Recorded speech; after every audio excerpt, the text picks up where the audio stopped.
Well, I thought I was pretty sure at some point we would do another one of these after a win.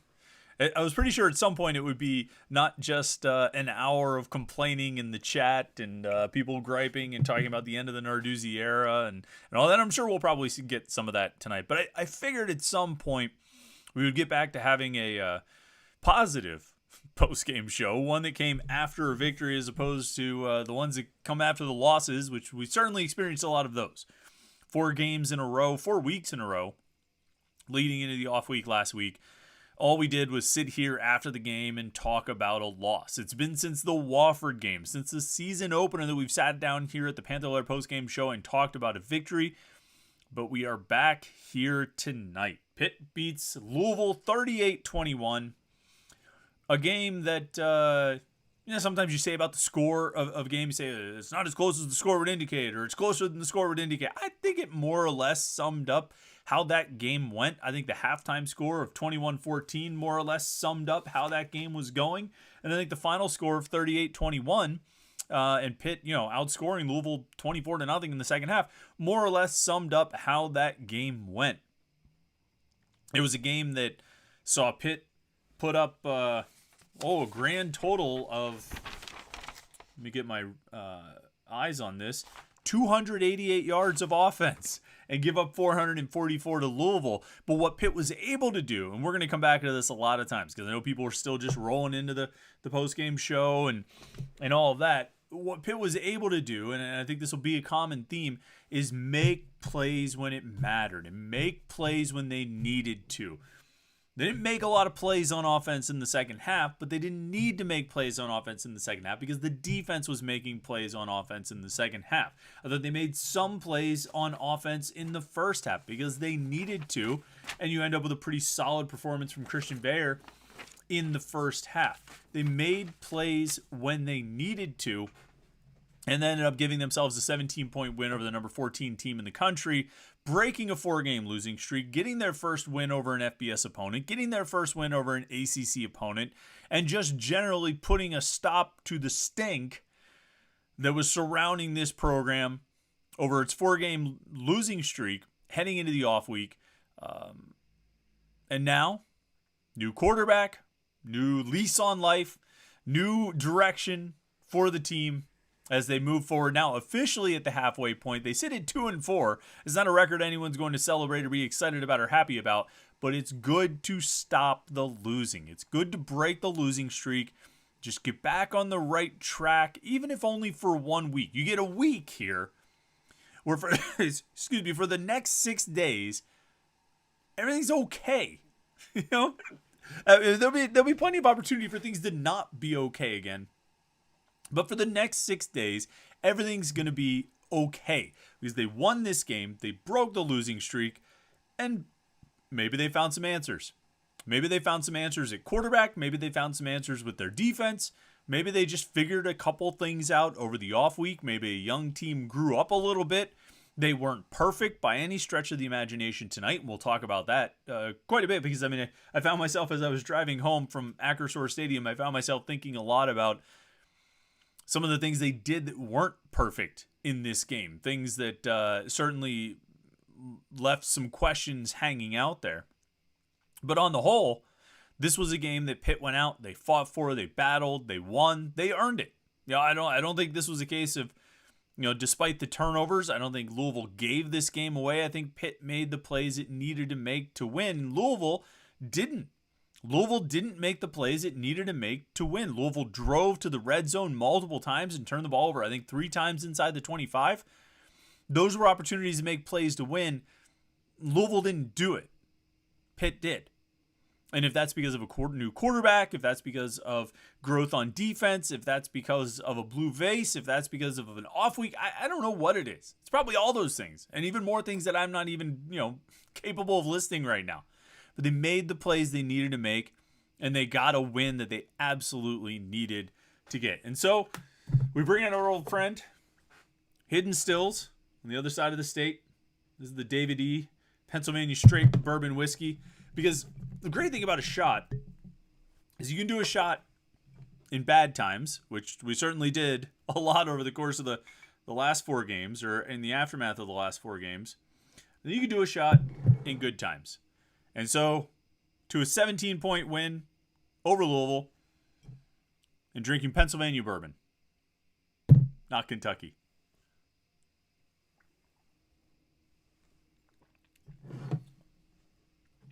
It's smooth whiskey. It sounded like it got caught in my throat there. But it's smooth. That's a good whiskey, and this was a good win. Listen, you know the deal that we always ask you to do. Like this video and subscribe to our YouTube channel, youtube.com/Panther-Lair.com, to never miss any of our Pitt video content that we have right here at youtube.com/Panther-Lair.com. We have our morning Pitt videos we do Monday through Friday. We have these live shows that we do on a Wednesday night, the live Panther-Lair show at 8:30 p.m. with me and Jim Hammett. We have our live post-game show that we do right here after every game, and some are more enjoyable than others and cheerier than others, and certainly that'll be the case tonight, I think. And you want to make sure you don't miss any of it, like our videos, and subscribe. It's not that tough. You can do it. Subscribe, youtube.com/Panther-Lair.com. All right, let's jump into the conversation here. I'll give a couple thoughts, and then we'll get to the comments and the questions. You guys are watching the video. We appreciate everybody who's tuning in tonight. I know it's a little bit late. It's a Saturday night, but what else do you have to do? There's probably a game on, right? I forgot to turn on the TV here in the Panther-Lair studios before I got started, but we're going to get to as many comments and questions as we can. All right, I'm going to try and read through. There's a lot already on there. We got a lot of people watching the video, a lot of people already posting comments and questions. If you want to make sure that we read your comment and answer your question, you could be a super chatter. You click a little $sign down at the bottom of the chat screen there, and kick a couple bucks to the podcast. We appreciate that support, and we will definitely read your comment and question. And a bunch of people have already done it, so they're up first. Those super chatters go first, and then we get to as many of the other chat comments as we can throughout the course of the hour or more. Who knows? We'll see how long we go tonight. Couple thoughts. Christian Veilleux. First off, I mean, that's got to be where we start, right? You have to start off by talking about Veilleux. And Veilleux finishes, his stat line, 12 of 26 for 200 yards and 2 touchdowns.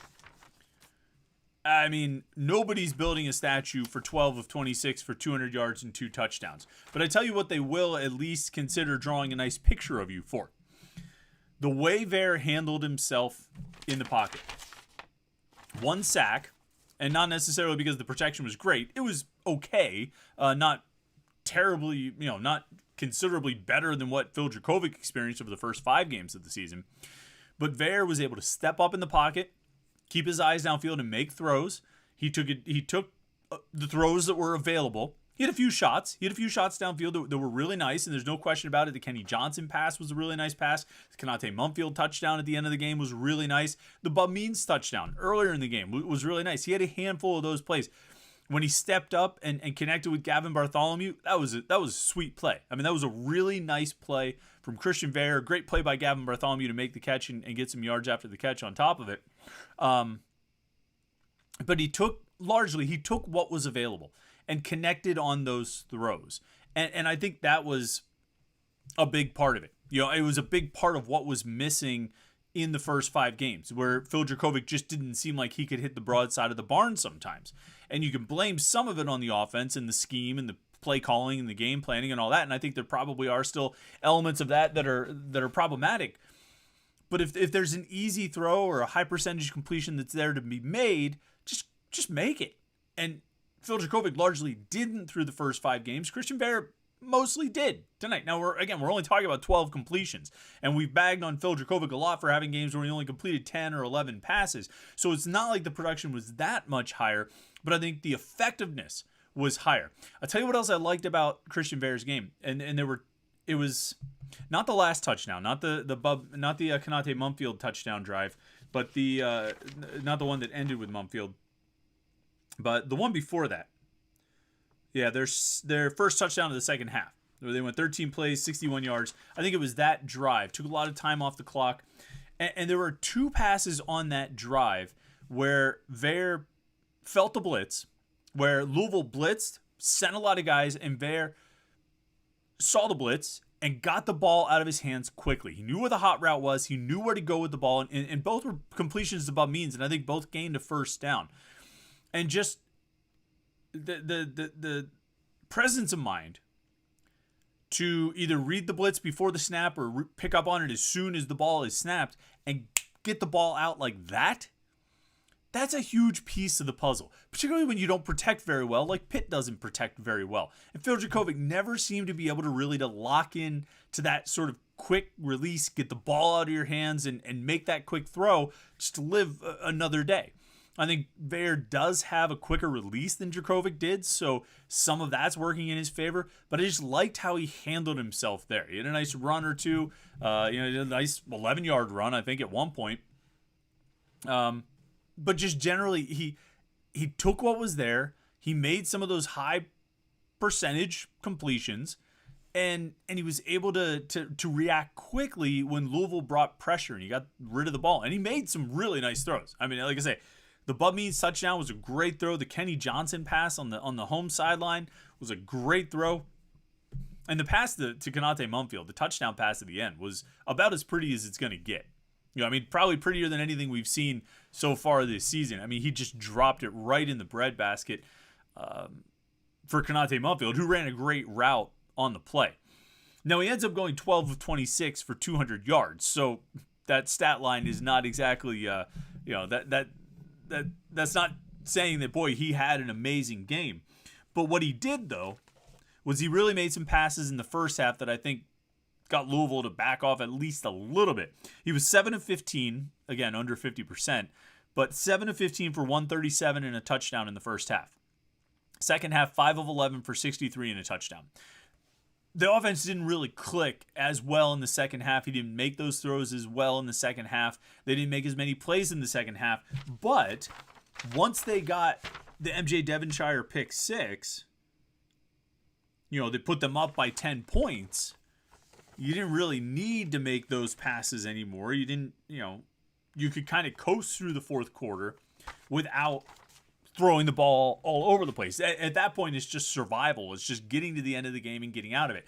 When they're in a different kind of game where they've got to make plays throughout the third and fourth quarter, it might be a different situation. We'll see how Veilleux reacts when he runs into that, kind of, like I say, that situation. But on the whole, I thought he was good. I thought he presented a little bit of a spark. I think he made, even though he was only 12 of 26, even though he was under 50% completion, I think he made enough throws that the rest of the team said, oh, we might actually have a threat of a passing game here. And, early on, I know I was concerned. I think you probably were too. I think he was 0-5 to start at the beginning of the game. And so I was a little bit concerned of wait, he might not be much better than Jurkovec because he looks like he kind of stinks. Then he settled in. He started finding his receivers. He started making completions. And you end up with a pretty respectable day for Pitt's receivers. I mean, not super high volume, but Bub Means goes 4 for 71 and a touchdown. Konate Mumfield goes 3 for 39 and a touchdown.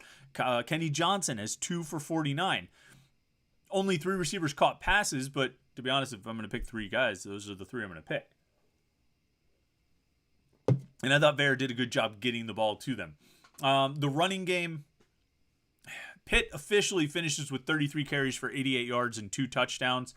If you just dial it down to the running backs, you end up at about 28 rushing attempts for, let me see my math here if I can get this quickly, 94 yards, 28 rushing attempts for 94 yards. Not great. Not really as good as you would like it to be. Sibo Flemister, his yards per carry average plummeted at the end when he was just, taking handoffs and getting 1 yard every time. So he ends up with 13 for 27 and 2 touchdowns. He averaged 2.1 yards per carry.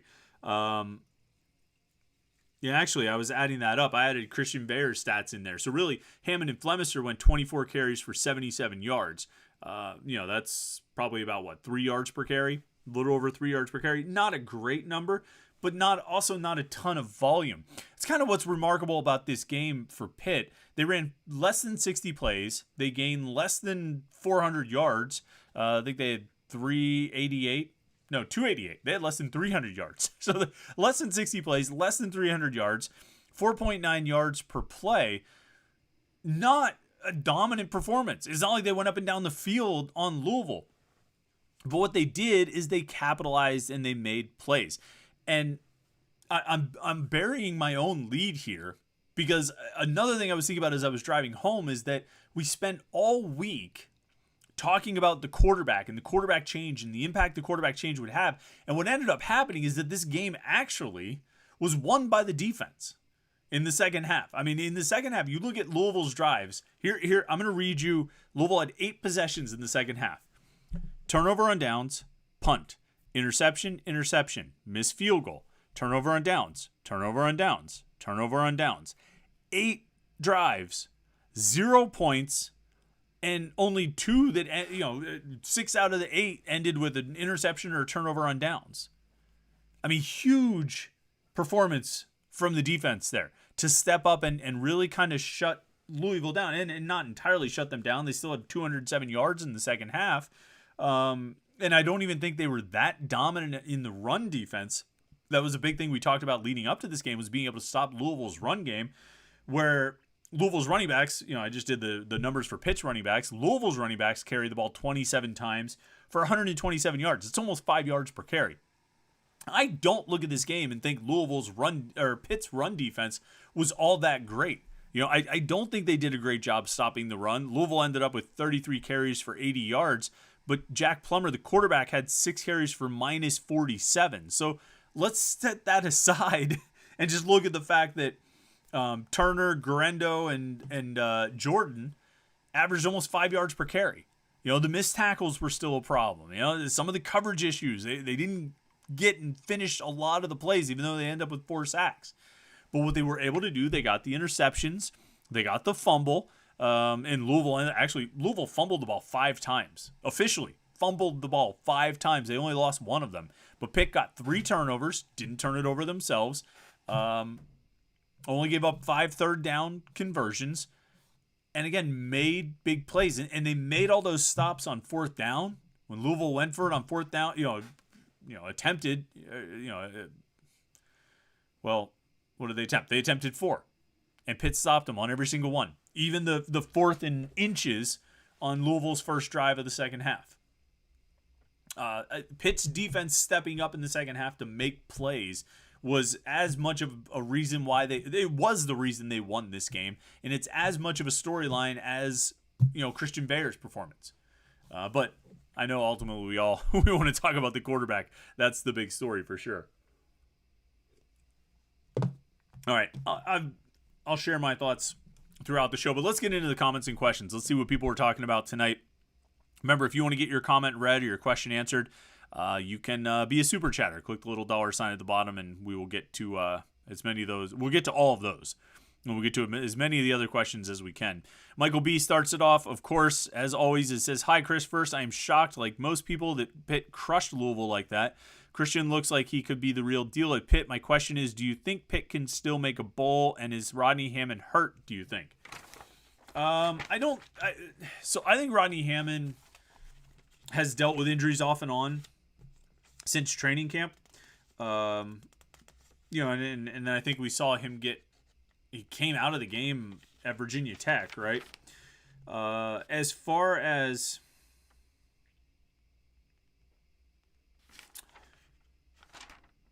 well, that's not right. I'm looking at the wrong page. As far as this game tonight, Hammond and Flemister more or less split the carries. Hammond had 11, Flemister had 13. Kind of drilling down at the end of the game. It was mostly Sibo Flemister late in the game. Rodney Hammond had a couple of handoffs in the 4th quarter, as I'm kind of glancing over my notes here. I'm not sure if he's hurt. I think there's some element of preservation, trying to keep him healthy, probably trying to continue to recover from whatever things he might have been dealing with over the past 2 months, health-wise.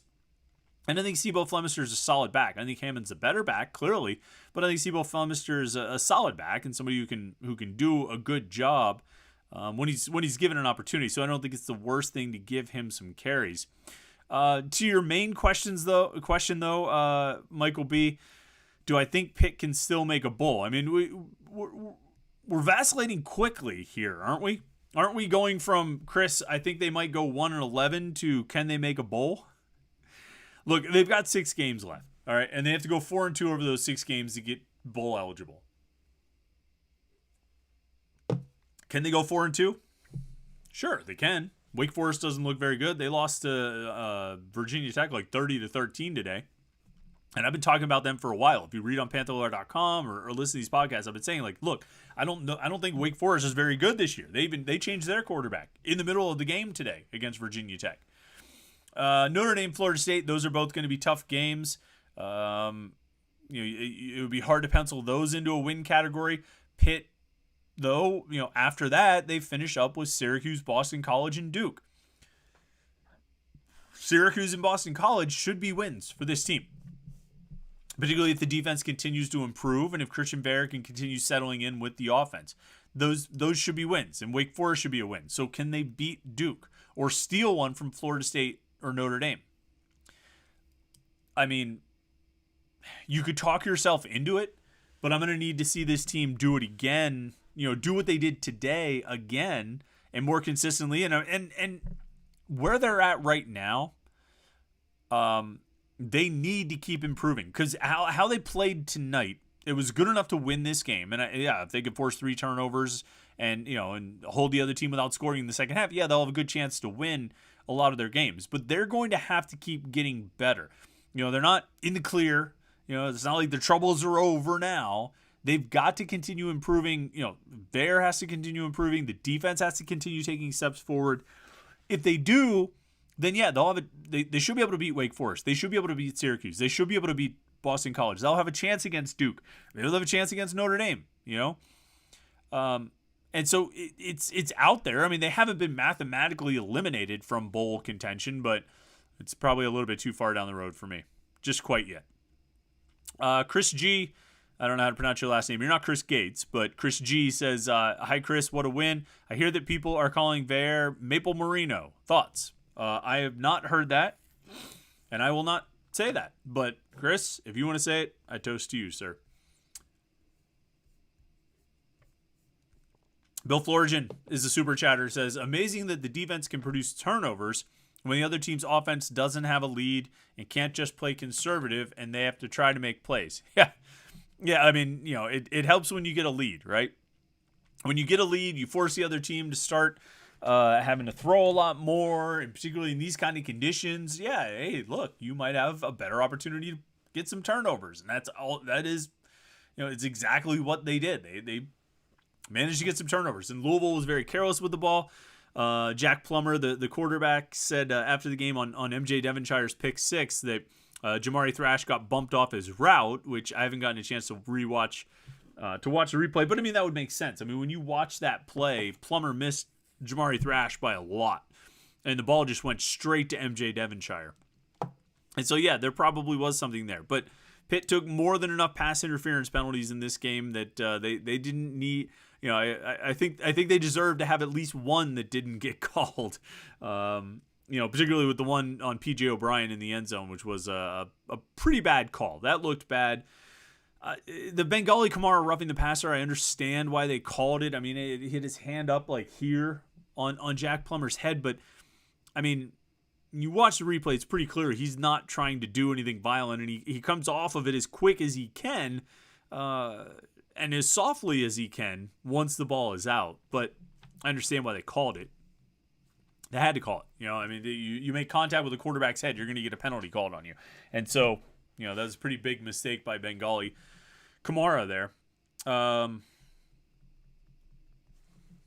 What was I? Oh, you were just talking about the defense getting turnovers. And I mean, turnovers tend to come in bunches, and they came in bunches today. Let's see.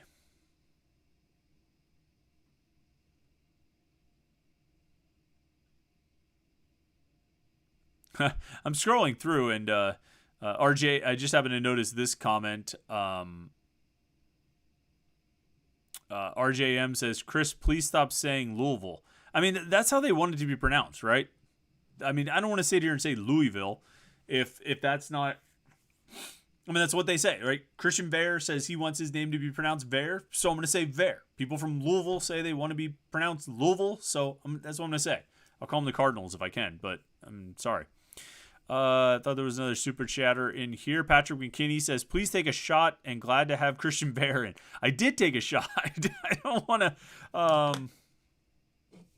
I mean, you know, we still have at least another half hour of this to go. We start hitting too many shots. Maybe around quarter after 12. We'll do another shot like 12:15, 12:20. We only have like 10 or 15 minutes left in the show. We can really cut loose. We'll do it then. Scott Traverso is a super chatter, and he says, I want to enjoy a win, but after watching just average play from Christian Veilleux, it shows how much it was malpractice to play Phil for 5 games and ruin a season. All right, so this is not a unique take, and I don't say this to criticize you, Scott. This is not a unique take. I was just reading on the message boards before I got started here on the live show. And I know people are thinking it. I know people are going to be thinking it, and I know it's going to be said a lot over the next week. I said that, you can have a happy week, but inevitably you'll find something to complain about, and this will probably be the thing that you'll complain about. That, well, Veilleux looked okay. Threw 2 touchdown passes. Didn't throw any interceptions. He was fine and led them to a victory. Why did they waste so much time with Phil Dracovic when they could have put in Christian Veilleux and maybe change the outcome of some of those games like Cincinnati, West Virginia, Virginia Tech? And as I was watching the game tonight, as I was thinking about the game earlier today, as I was thinking about the game leading up to, ever since the change was made from Phil Dracovic to Christian Veilleux, I said to myself, I don't know if I said it publicly all that much, but to myself I was like, if Veilleux is even okay, if he's just okay and they win a couple games, there's inevitably going to be a conversation about why didn't they make the change sooner. And look, I don't have an answer to that. Okay, I said after the West Virginia game, I've said multiple times since then, if it was me, I would have made the change at halftime in Morgantown. Now, after the first half against West Virginia, I would have said, all right, Phil, we got to try something different here. I wouldn't have waited another 4 games or however long it was to finally make that change. But that's just me. So I'm not going to defend the decision to stick with Dracovic. I don't know what the rationale was on why they stuck with Dracovic. I don't know why they didn't make the change sooner. And, does Christian Veilleux definitely beat Cincinnati, West Virginia, Virginia Tech? I don't know. But what I said this past week, and I wrote it in the 3-2-1 column yesterday, I've said it a bunch of times, is that average quarterback play probably does win those games. Average quarterback play probably does beat Cincinnati, probably does beat West Virginia, and probably does beat Virginia Tech. And I think average quarterback play, which I think we could probably call that average. I actually think like calling Christian Veilleux's performance tonight average sort of glosses over some of the extremes in his game. He made some great throws. He made some bad throws. He finished under 50% completion and completed 12 passes, although he had a handful of drops. So I think his adjusted completion percentage will be a little bit closer to it, probably above 50% actually. But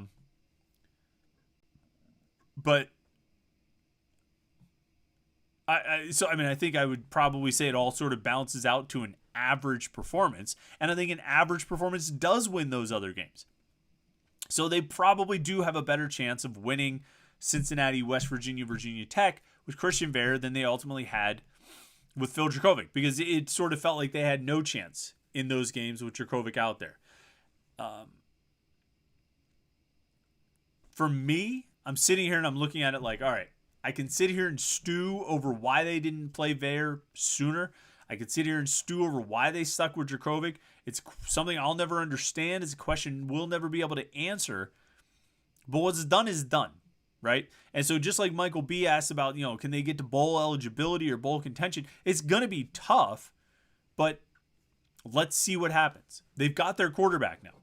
You know what I mean? They have the guy who's going to be their quarterback. He's going to have to be more consistent and efficient going forward than he was tonight. And I know to some extent, he's got that gunslinger thing and, just kind of wants to take the top off and throw it around and throw it all over the place. And that's fine. You can have some of that.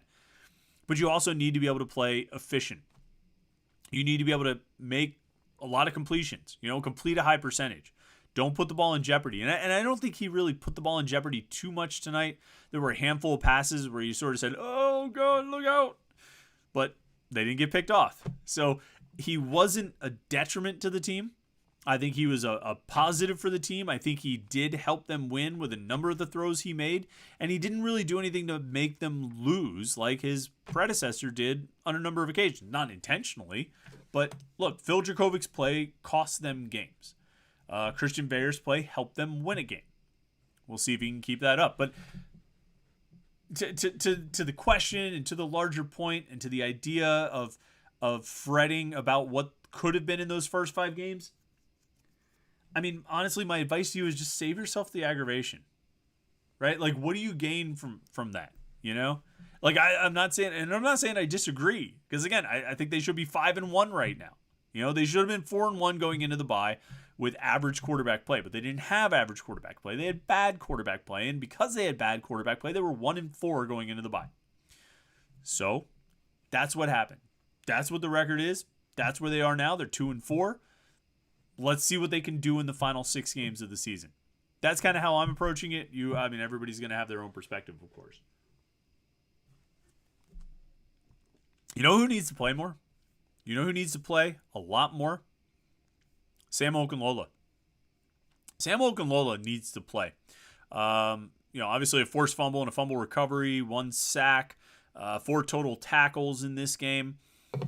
I don't know if I'm to the point where I'm going to start him, but he played a lot. He played starter snaps, and I think he clearly emerged as the 4th defensive end. I think he was the only other defensive end that played. I think they played Deion Hayes, Nate Temple, Bam Brima, and Sam Okunlola. I didn't see Jimmy Scott out there. I didn't see Nikai Johnson out there. I could be wrong. I mean, I'll have to go back and check my notes and look at the snap counts and everything like that. But I mean, Charlie Partridge has been looking for that 4th defensive end to play with Hayes, Brima, and Temple. I think he found him. And I think Okunlola is just going to keep getting better. I think he's got 3 sacks this season, 4 sacks this season now. He's got a huge fumble, which was a giant play. I think that one led to a touchdown in the second quarter, excuse me. So that was a huge play for Pitt, made by Sam Okunlola. He needs to be out there. I think he needs to be getting equal reps in the rotation, equal to what those older players are getting. There were a few instances where I sort of questioned some of the personnel that was on the field. I was like, well, is this really are these the guys you want to have out here in this situation? I think they need to keep refining that and honing in on the key guys so they can make sure they get their best players out there. I'm talking on defense. Get their best players out there as much as they can. But I think Okunlola is one of them. I think he's going to see more time, and he should see more time. Another super chatter came in. Focus Pooler 1 says, both coaches seemed unusually irate with the officials. Yes.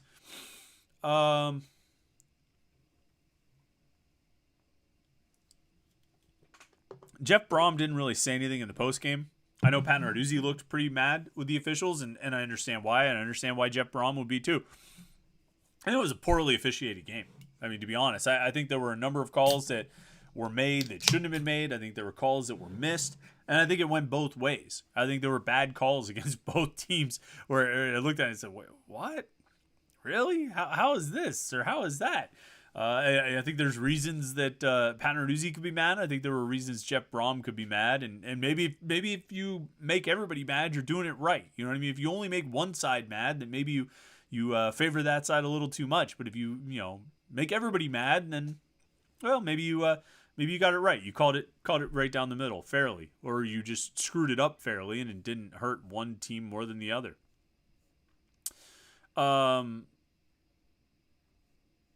Appreciate you, Bob Johnson. Bob Johnson's a super chatter for the first time. We appreciate him jumping in. He doesn't have any comment, but I definitely appreciate you being a super chatter. All right, I'm going to try and run through as many of these other, the comments and questions as we can. But like I say, if you want to get yours read or your comment read or your question answered, you can be a super chatter, and that's the easiest way. I'm going to get through as many of these as I can. Homer Simpson says the Veilleux era has begun. I think it probably has. I think you're about right. ZC717 says, so basically if Veilleux started from the week 1, Pitt would be 5-1 or at worst 4-2 right now. I mean, I think so. It's hard to project those hypotheticals. You never know for sure. Who knows how he would have responded or what would have happened in this or that. Maybe they still wouldn't have been able to stop Cincinnati's run game. Maybe they still would have gotten run on by West Virginia or Virginia Tech. And those things had nothing to do with the quarterback. But I do think that average quarterback play probably wins those games, and if you win those games, you're 4-2 or you're 5-1. Brian Wintermeyer says, should Randy Bates demand a raise? Brian's a super chatter, so I appreciate it, Brian. Should Randy Bates demand a raise? I don't know. He gave up 444 yards tonight. Gave up almost 5 yards per carry to the running backs. The defense still didn't tackle very well. And the DBs, like the corners made a lot of plays. They also gave up a bunch of plays too. I think there's still things in this run defense that need to be figured out. I think there's still things in the tackling that needs to be figured out. I think that I guess you would say the structure of the run defense was better this week than it was, at least in terms of being prepared to handle certain things from the run game from Louisville, better than they were against Virginia Tech. But they still didn't tackle very well, and that led to a lot of plays and a lot of yards and a lot of runs that were probably more than they should have. Jamari Thrash ended up with a pretty impressive stat line. Wide receiver, 9 catches for 120. I mean, he was really good. He is really good, and it's not surprising that he put up a line like that. But I don't know if Randy Bates is going to demand a raise. Kind of a tough sell when your head coach is sort of a defensive coordinator himself. It's tough to say like, wow, look what I've done with the defense. I mean, Pat Narduzzi's pretty heavily involved there as well. All right. Wolf HD says, can we mention how special Kenny Johnson could be? That kid is a playmaker. Yeah, I mean, you'll get no argument from me. I mean, Kenny Johnson's one of those guys. I'm right there with you. He should have the ball. He should get the ball in his hands pretty often. He had 4 touches tonight for 60 yards. So when the ball touched Kenny Johnson's hands on offense, he averaged 15 yards per play. He had 2 rushing attempts for 11 yards and 2 receptions for 49. So if you average 15 yards per touch, I'd say you're pretty good. And Kenny Johnson's pretty good. And I think he got the start, right? Where's my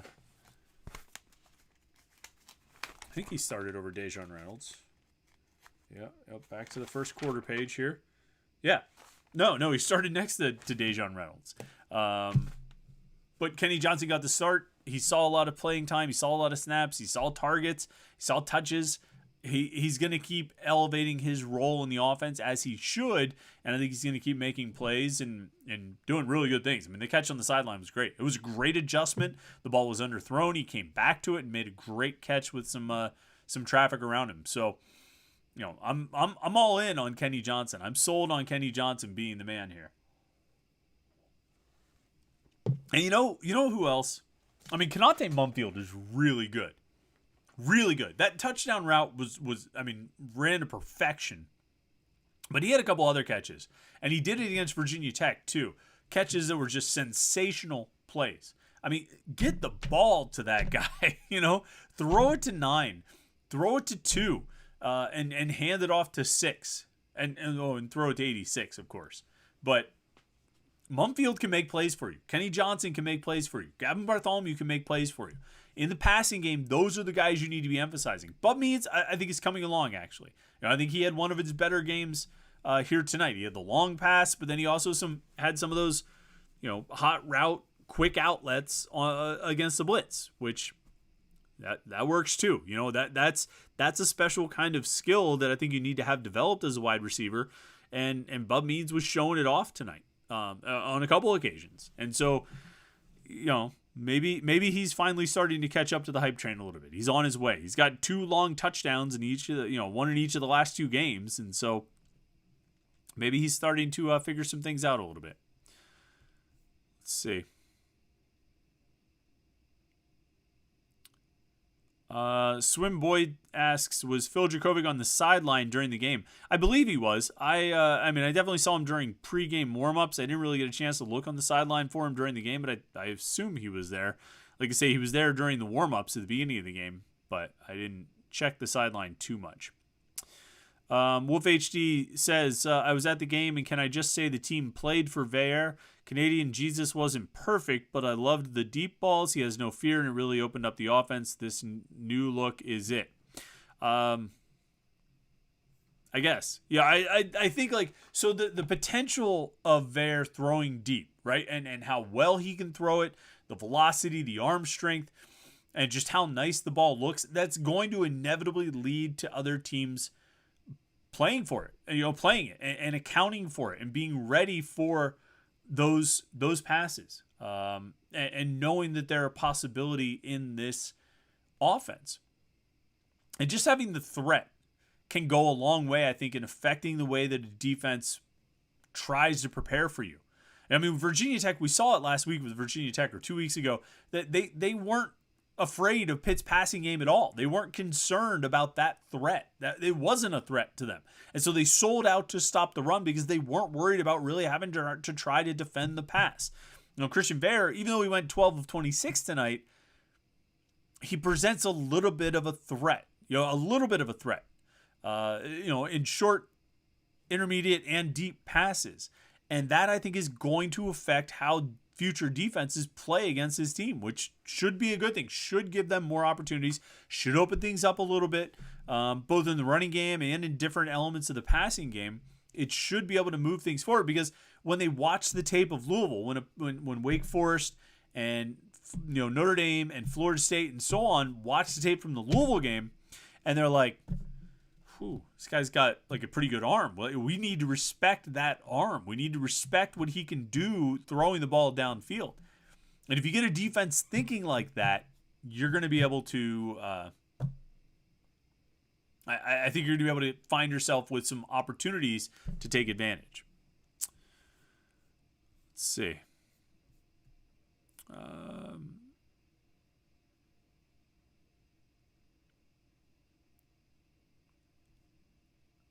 Homer Simpson says, Christian did what we thought Phil would do. Good win, but it seems like Narduzzi doesn't know how to find quarterbacks. His second and third options are simply better than his first. Yeah, I don't know. I mean, he says it's the offensive coordinator, right? Pat Narduzzi says it's not his call. It's the OC making the decision. So we'll leave it on that.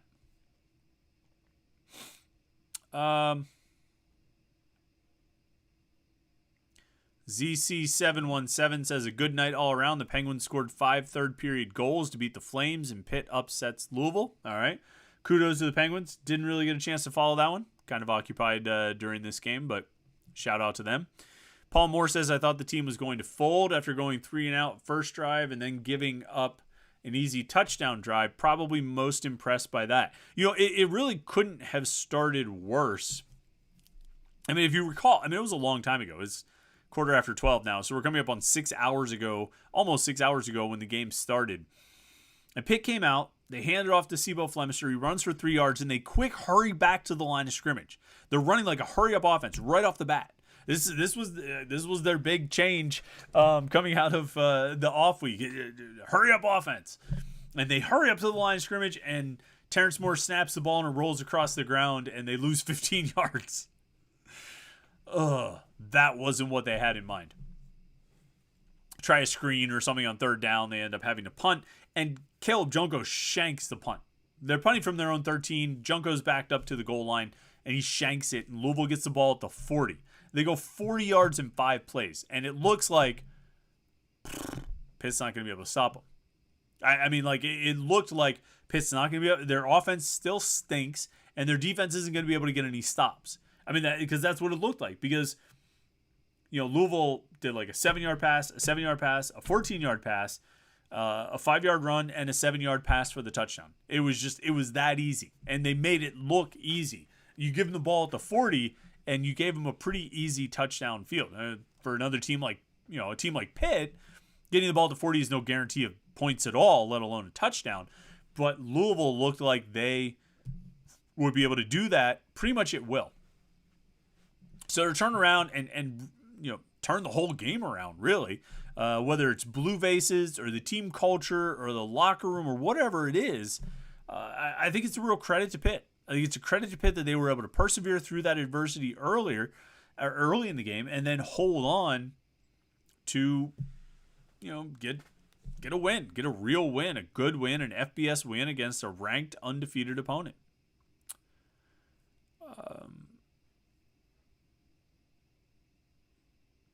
MW Pitt says, don't live in what could have been. Enjoy the win. And Day G's says, I hear you. It just sucks that we didn't pull Phil earlier.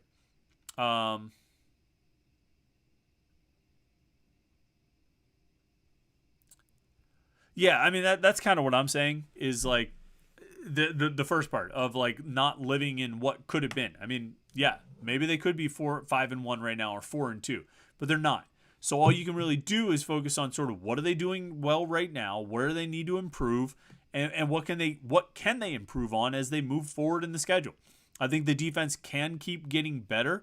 I think some of these young players who are still making some of these mistakes or just not finishing tackles can do better at it. I mean, the older guys who are having trouble with tackles, I'm not sure how much you can improve them.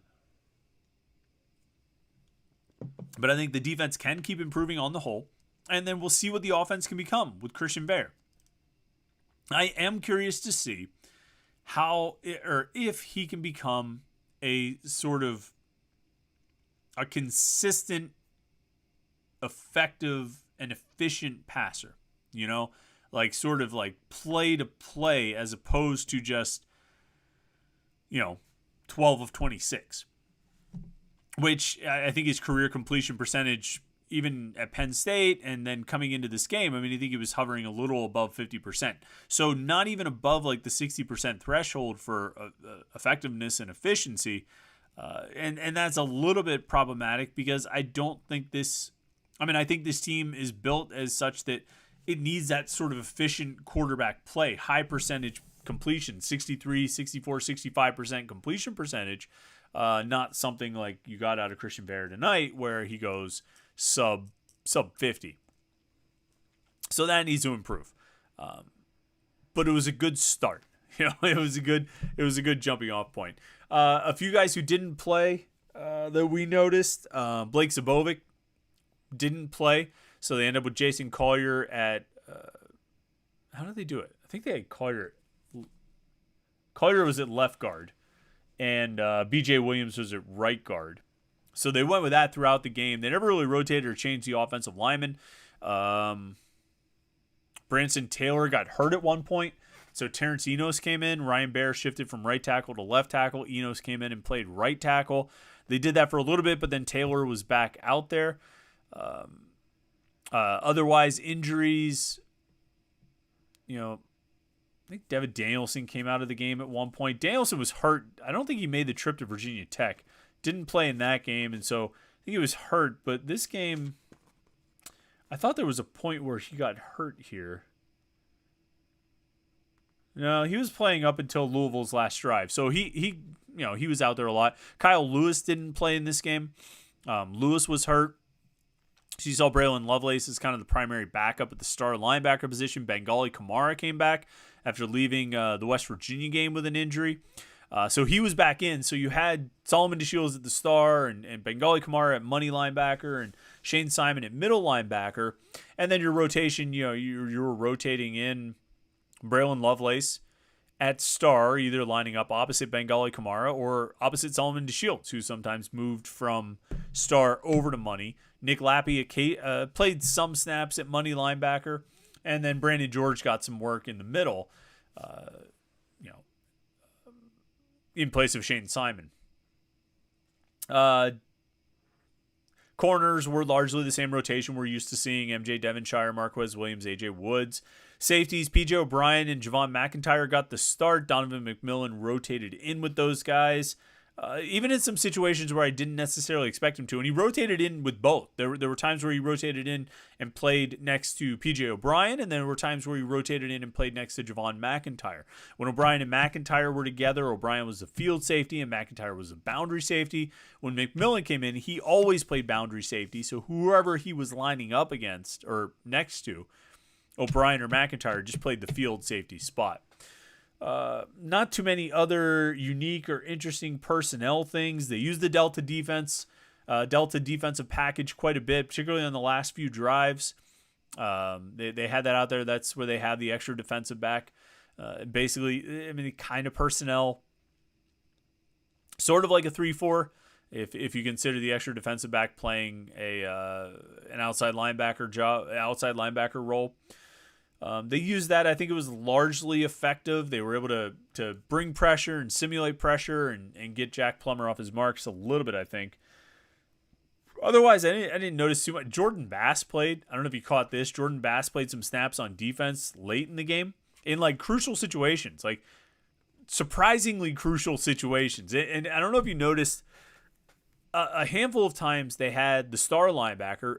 Braylon Lovelace mostly is who I noticed doing it. Jordan Bass did it on one or two of his snaps, and probably Solomon DeShields at one point. They had the star linebacker drift back and play like a center field safety. I don't know if you noticed that. It was a pretty unique defensive alignment. They had the defensive end occasionally standing up, walking behind the defensive line. They've done that before, but sending the star linebacker back to play like a center field safety is a unique move. Not entirely without precedent, but pretty unique. And Lovelace was doing that. Jordan Bass did that during some snaps when he played.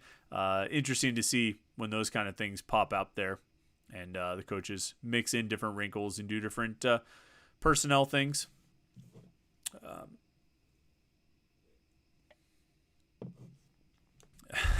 Voodoo IPA says it's past the second shot time. Bottoms up. Oh, and Edward McPherson says Nakai Johnson played in the final series. You know what? I'll take your word for that. I didn't think he did. I thought that was mostly Nate Temple and Sam Okunlola, but I'll take your word for it. Do I need to get the second shot? I don't know if I need a second shot here, but let me just scroll through and see if there's more comments and questions here. Let's see what else you guys have to say. What do you want to talk about? Beach Dante says, what a freaking gutsy win from this football team. Veilleux balled out and looks like the future. Definitely wasn't a crazy stat line, but I believe he is the future. Defense balled out as well. Really hoping the Pitt Party Poop Panthers show up the next few weeks and upset Florida State and Notre Dame. Let's go on a run, boys. TVax1 says the defense won the game, but you are underappreciating the game Veilleux had considering the conditions. Plus, you forgot the 2 catches by Gavin and some nice blocks. Oh, I'll always give a lot of props to Gavin Bartholomew. There's no question about that. Look, I think Veilleux played well. I think the passes he made, again, I said it right off the start. He made throws that we haven't seen Phil Dracovic make, and not just like the touchdown pass to Kanate Mumfield, which was great. And we haven't seen Phil Dracovic make a throw like that. But other passes too, just sort of basic, sort of run-of-the-mill mid-drive passes of easy completions, quick completions, and like I said, against the blitz. When Louisville blitzed a couple times, particularly on one of Pitt's touchdown drives in the third quarter, he got the ball. He got rid of the ball quickly, and picked up on the blitz and got the ball out. And I don't think we really saw that from Phil Dracovic to go to that sort of safety outlet, quick throw, quick read, hot route against the blitz. I don't think we really saw that from Dracovic, and Veilleux did it tonight. He looked like he was up to the task. He looked like he had that moxie or whatever you want to call it, and he was comfortable out there in the field. I thought he handled pressure better than Dracovic has, and I thought I think you could see a little bit of the sneaky athleticism that he's got, and I think you can get a sense that he could probably run and move around a decent amount. As time goes on and he gets more comfortable and they call different things for him, I think he can really make some plays. And I like how the receiving core and the receiving targets overall are developing. Kenny Johnson obviously is huge, and he's going to be a big piece of this offense, if not later this season, then next season. I think Konate Mumfield is a really, really good player. I think Bub Means is starting to show some signs of being able to do some things. And then Gavin Bartholomew is Gavin Bartholomew. I mean, he needs to be out there. He needs to be catching passes. He needs to have more than 3 targets per game. I can't believe they're still going along with 3 targets per game. You got to get that guy more involved than he has been. And that's, but we've all been saying that a million times. Let's see. Is anybody else in here? Biz is a super chatter. We appreciate it. It says, great game. Got to watch from Knoxville. What are you doing down in Knoxville, Biz? I don't know. You need to be in Pittsburgh. Scott Traverso says, missing 4 starting offensive linemen. I'm not sure how well the run game will work. Looks like they pass protected better than controlled the line for the run game.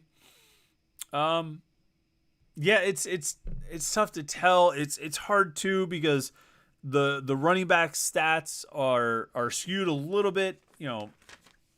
Final couple drives. Sibo Flemister's like taking handoffs for 1 and 2 yards. He averaged 2.1 yards per carry. Let me see if I can find that drive that ended with the. The Mumfield 31-yard touchdown drive when Louisville used all their timeouts. Flemister carried the ball for 1, 2, and 2. That's going to hurt your average, but I mean, what Louisville knows what you're going to do. And the drive before that, Rodney Hammond ran for 1 yard and Flemister ran for 2. Louisville knows what you're going to do in that situation. It's really hard to pile up rushing yards in those kinds of circumstances. And so that brings the numbers down. They at this point, I mean, they're never going to get the whole offensive line healthy. It's impossible. Matt Gonsalves is out for the season. Ryan Jacoby's out for the season. At this point, they just need some continuity because here they are with another new starting offensive line with Blake Zabovic out now. Jake Cradle continues to be out. So in this game, they started left to right, Branson Taylor, B.J. Williams, true freshman, Terrence Moore, Jason Collier, and Ryan Baer. Or did I get those backward?